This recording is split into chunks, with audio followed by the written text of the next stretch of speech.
Hi, I'm Wisdom, and today I have a really special guest on Red Light Radio, Vince Polito. Hi, Vince. Hi, great to be here. I don't think I've ever been interviewed by a mushroom before. Yeah, you're coming to this show all the way from Australia. Is that true? That is true. Wow. So I heard that you're researching a molecule that is inside of me, psilocybin. Do you want to tell us what actually caused you to want to research this? Okay, sure. So, where to begin? Well, I mean, psilocybin is extremely interesting as it's one of a few serotonergic hallucinogens that have certainly been getting a lot more attention in psychology and cognitive science the last few years. And I guess really my reason for wanting to do research with psilocybin came off the back of sort of other studies and other research that I've done looking at altered states of consciousness more generally. So I've done research before this on meditation, on states of flow, a little bit on religious rituals. I've looked at how consciousness changes in VR a little bit also.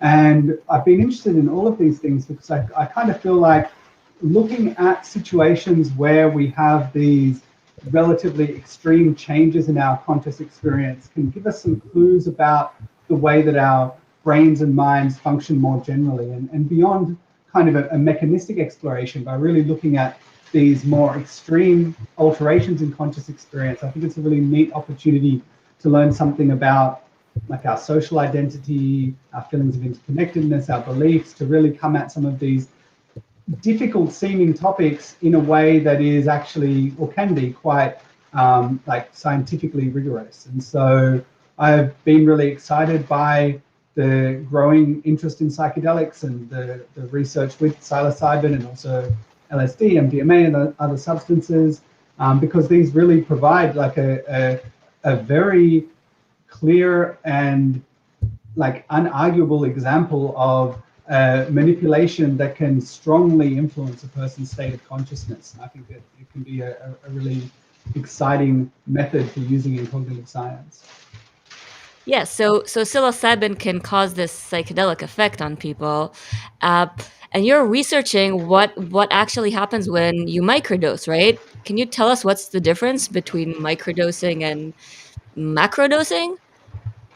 Sure. So macrodosing is what we think of when we would think of just a recreational dose of taking a psychedelic, or the sort of dose that would be taken in a research study or a clinical trial or in some form of psychedelic assisted psychotherapy. And when we're talking about macrodosing, this is really something that typically leads to quite an extreme alteration in consciousness. So all of the kind of stereotypical things that we associate with psychedelics and psychedelia are effects that we would experience with macrodosing. So changes in perception, changes in emotional state, perhaps new ideas and thoughts, and these can be incredibly helpful and positive and really beneficial kinds of experiences. Psychedelics have also been used recreationally, and people kind of find these high dose psychedelics, often they're very challenging experiences, but they can be like very inspiring experiences that lead people to new creative kinds of ideas and those sorts of things. So macrodosing is really this extreme kind of alteration to consciousness. In the last few years, though, there has been people have really started to pay attention to the possibility that there might be some worthwhile effects of microdosing. And microdosing is subjectively a very different experience. When people microdose, they're taking maybe a tenth or a 20th of what would be a typical macro dose or a therapeutic dose or a recreational dose. So doses that are so small that there's barely any alteration in consciousness. There might be some just slight changes in the person's emotional state, but there's certainly no dramatic changes in perception. People aren't having anything like hallucinatory sorts of experiences. There's no walls melting or moving or anything like that. But microdosing is interesting for a few reasons. And one of the reasons is that when people talk about microdosing, they usually talk about taking these very small doses quite regularly. So every 3 or 4 days is something that a lot of microdosers do. And even though they're taking doses that are so small that there's not an immediate change in their acute state or an immediate shift in consciousness, people who like to microdose claim that this regular ingestion of psychedelics at this kind of dosage level leads to all sorts of benefits. So people talk about improvements in mental health, in emotional state, in feelings of social connection with other people, increased attentional capacities, productivity, creativity, quite a really staggering array of different things that people claim microdosing helps with. And so I kind of got interested in this question, I guess because of just the magnitude of these claims, like the fact that people were saying that such a wide range of different things happen without the subjective shift in consciousness. That seemed really interesting to me, and I wanted to figure out, is there really something going on here? Could this genuinely be something that's happening? And so that kind of led me down the path of becoming very interested in microdosing and trying to run some studies to answer these questions. And yeah, I can tell you a bit about what we found if you like. Yeah, I'd love to know what your previous research found. Sure. So the first major study that I did of microdosing, we collected data back in around 2017. We were collecting most of our data, and the paper that came out was published at the start of 2019. And this study was a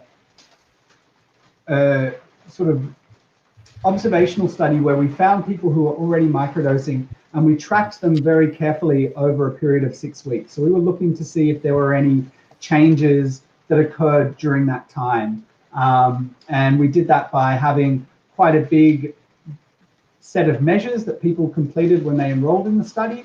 And then also at the end, after 6 weeks, they completed those same measures. And so we were looking to see if there are any changes from time 1 to time 2.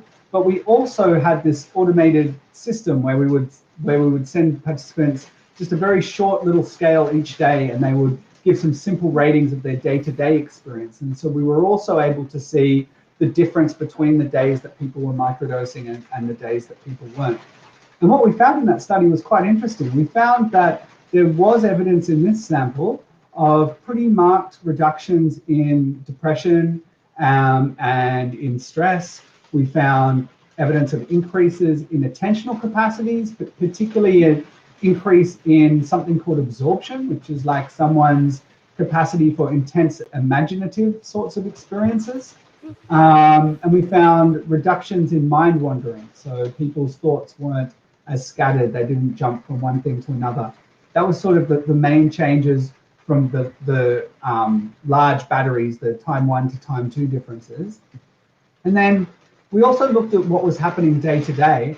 In that study, we found that there was evidence that on the days that people took a microdose, there was a boost in each of the different psychological domains that we looked at. So they basically said that there was an improvement in like their emotional state, in their concentration, in their social relationships, everything kind of boosted on that day, but that there wasn't much evidence of an enduring effect on the days that they didn't microdose. So it seemed like people pretty much dropped back down to the baseline level the next day. There was some slight indications that 2 days after microdosing, there was a little bit of a rebound on some measures related to attention and focus, but mainly it was just on the dosing day. And so that was a little bit different to what commonly gets talked about if you read about microdosing online or anecdotes. There's often the claim that microdosing has this kind of residual effect.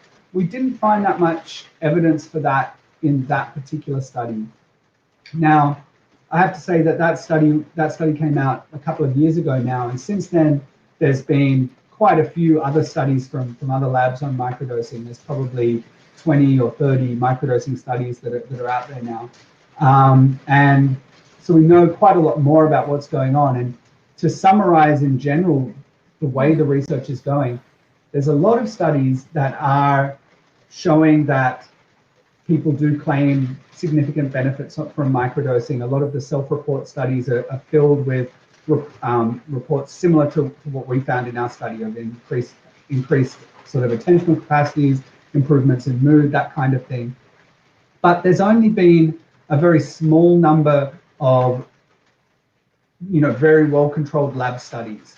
And those studies haven't had as clear findings related to mood and mental health and attention. There has been some evidence from the lab studies that microdosing can help with things like sensitivity to pain, that there are some changes in cognition related to things like time perception, but that there hasn't been really clear lab evidence yet showing some of the sort of more clinical benefits that self-report data suggests. Is that what your next research is looking at?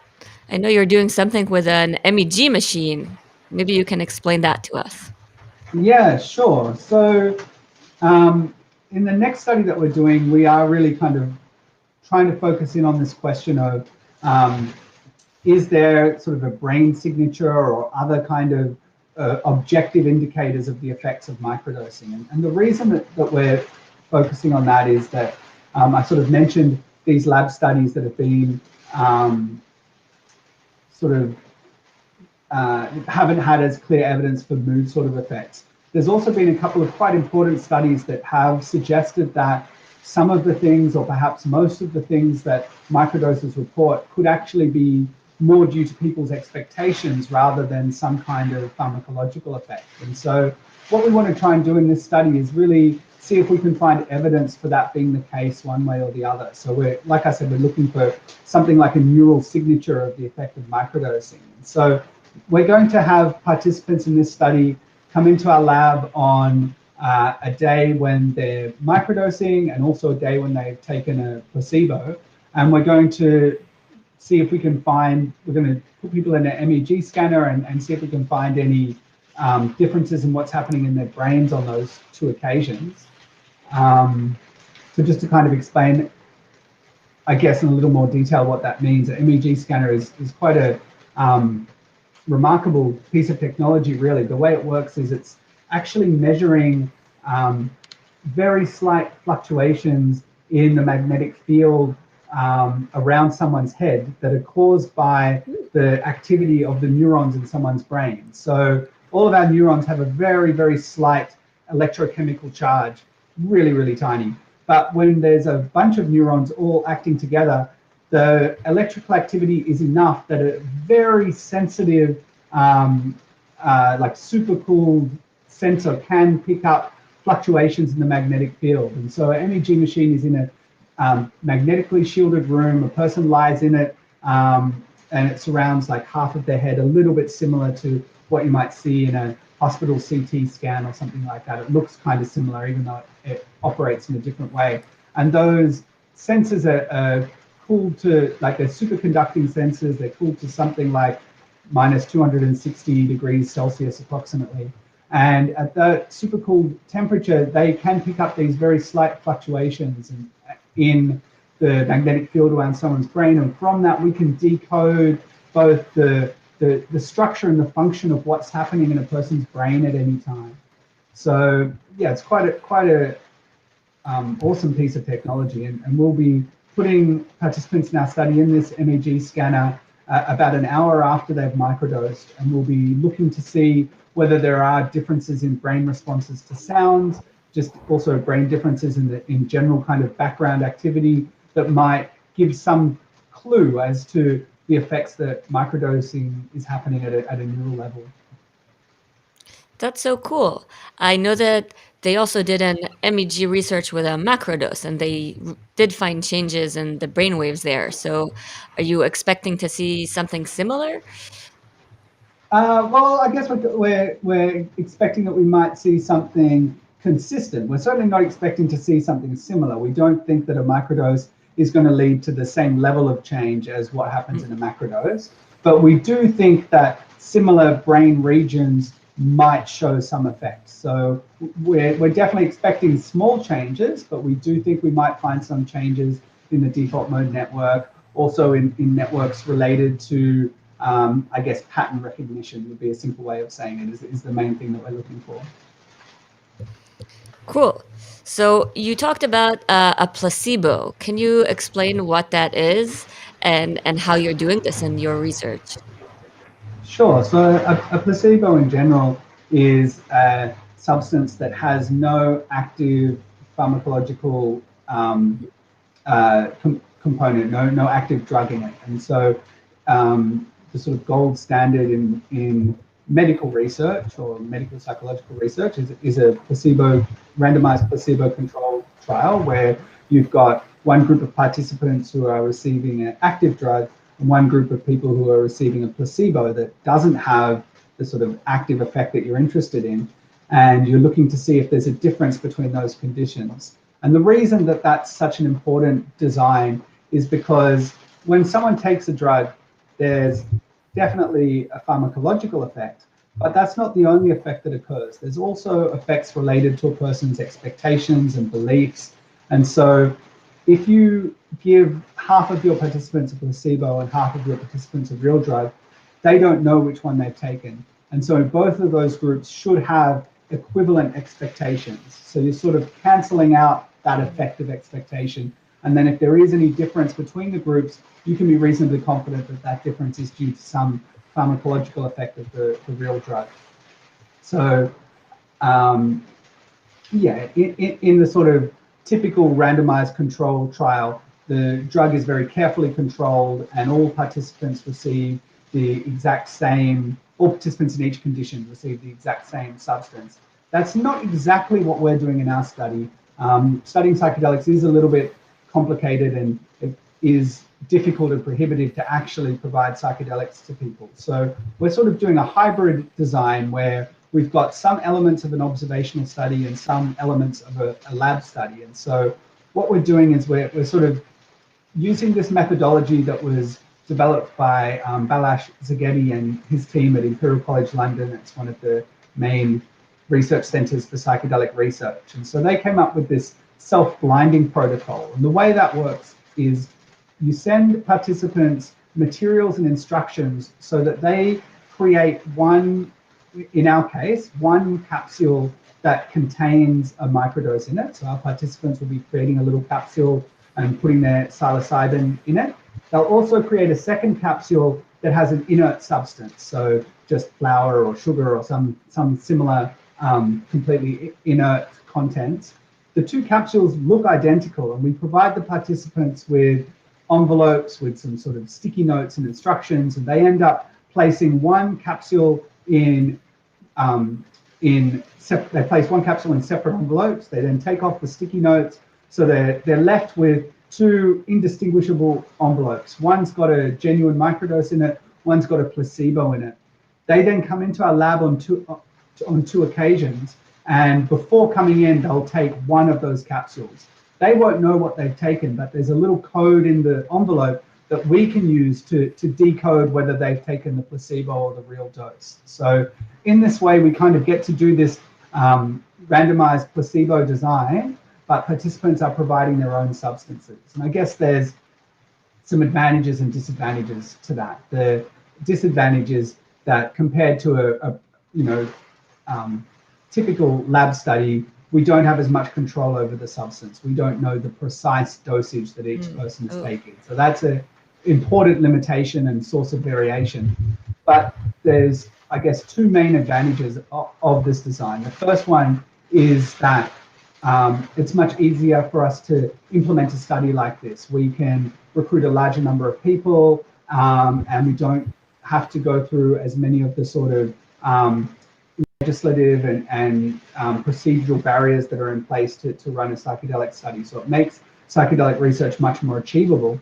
And the other important advantage of this sort of study is that we get to investigate microdosing in a very naturalistic way. So we know that when people microdose, there's usually a period of sort of calibration where people work out what is the most effective dose for them, what is the best schedule, those kinds of things. And so by recruiting people who are already microdosing and looking at the effects of their pre-calibrated dose, we're able to sort of have a very realistic investigation of the effects of microdosing as they would play out in the real world. Oh, that's so interesting.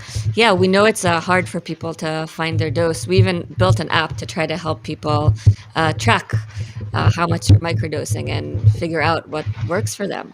So it's really cool that you're utilizing people's knowledge for your research. Can you tell us who can participate in your research?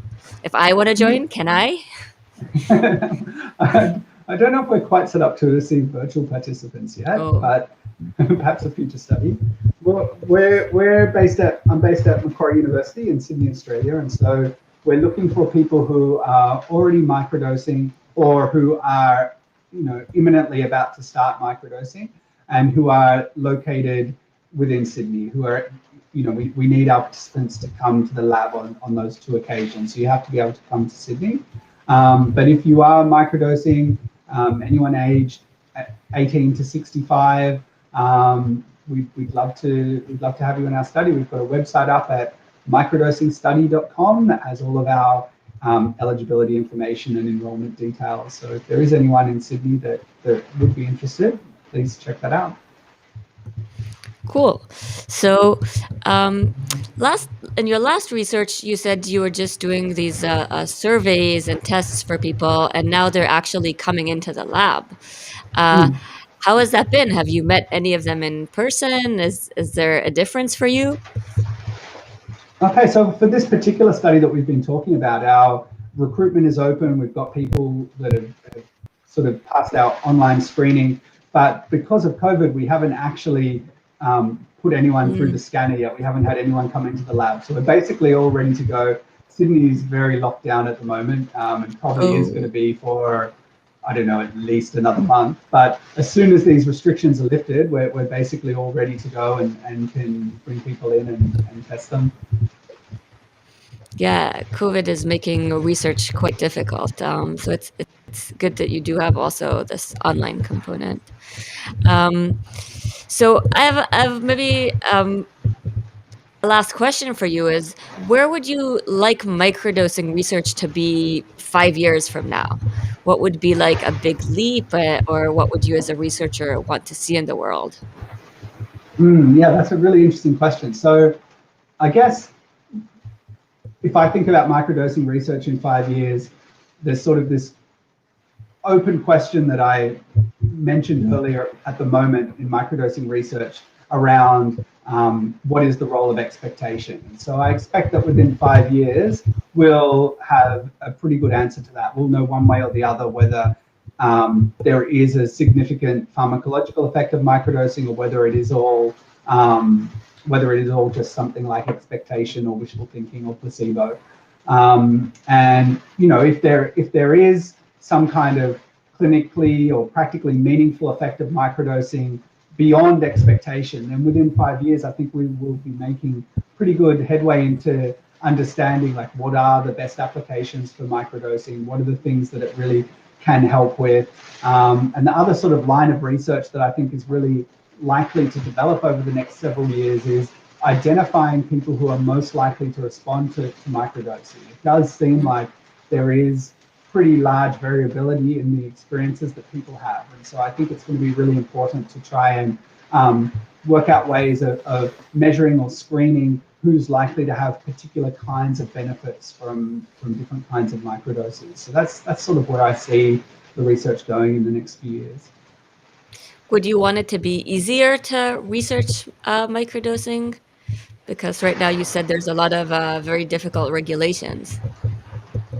Yeah, absolutely. I mean, it is difficult to do psychedelic research, but that is certainly changing all around the world. There are more and more of these studies, and regulatory bodies and institutions and universities are all becoming more familiar with the idea of psychedelic research and more accepting of it. And so, the more studies that get done, the more sort of precedents there are, and the more general awareness there is in the research community of the best ways to do things safely and effectively in terms of designing a study and getting it approved. So I certainly think that that's a trend that's already happening, and it will continue over the next 5 years.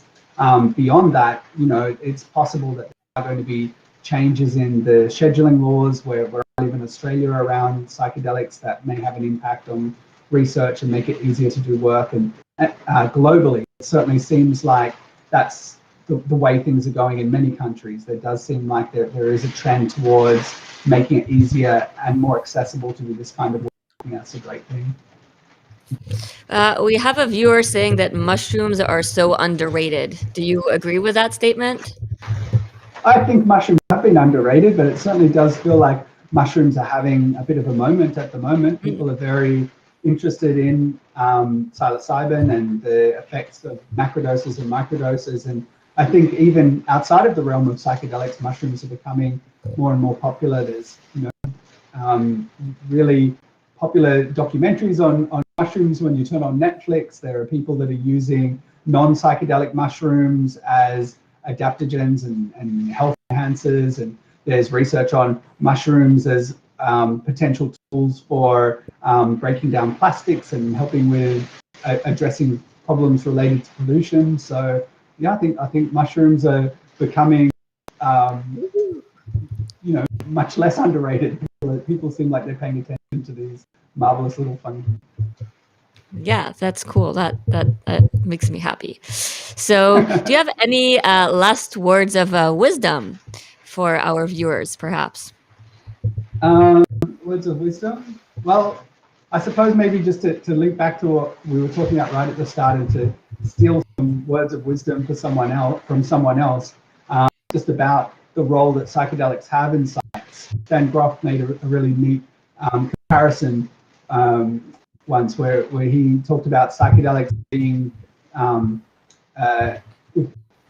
tools that are equivalent for studying the mind as to what microscopes were to biology or telescopes to astronomy. And so psychedelics feel like they've been something that have sort of been forgotten or left out of psychology and cognitive science for a big gap of time from about the 60s to the 2010s. And now it seems like they're certainly back and are going to be a tool that we can use. And I find that it's a really exciting time to be doing this kind of work.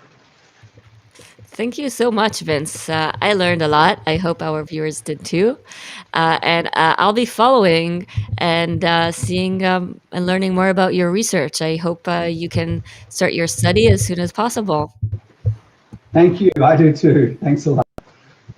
Okay, bye everyone. See you. Bye.